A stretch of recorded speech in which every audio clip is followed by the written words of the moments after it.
अस्सलामुअलैकुम, welcome to my channel. आज मैं आपके लिए लेकर आई हूँ एक और recipe, quick and easy Ramzan special.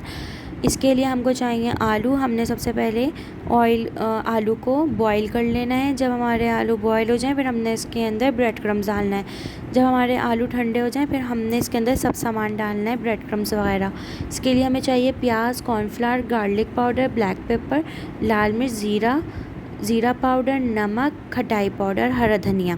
ये सब चीज़ें हमने डाल के इसे अच्छी तरीके से मिक्स कर लेना है। और ये ब्रेड क्रम्स हमारे घर के पीसे हुए हैं। इसके लिए हमको चाहिए ब्रेड को हमने चॉपराइज कर लेना है या फिर ब्लेंडर में ब्लेंड कर लेना है। इस तरह ये ब्रेड क्रम्स बन जाएंगे। फिर हमने इसे थोड़ा सा इसमें से लेना है, बॉल की तरह बनाना है। फिर हमने इसको पैटी की तरह कर लेना है। ये मेरे पास केक का नोज़ल है, इससे मैंने इसमें होल किया है।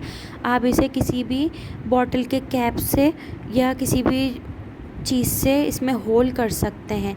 फिर हमें चाहिए मैदा, कॉर्नफ्लावर, और हमने इसे अच्छी तरीके से मिक्स कर लेना है। फिर हमने सबसे पहले अपने डोनट पे मैदा लगाना है। मैदा कॉर्नफ्लावर जो हमने मिक्स बना के रखा था, सबसे पहले हमने वो लगाना है।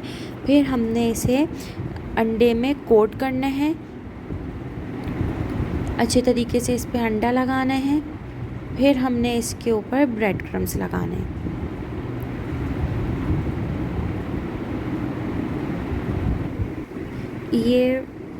इसे आप शाम से भी बना के रख सकते हैं रमज़ान के लिए। फिर आप इसे इफ्तारी में फ्राई कर सकते हैं। दोपहर में बना के फ्रिज में रख सकते हैं, तो अब उस वक्त के लिए काम इजी हो जाता है।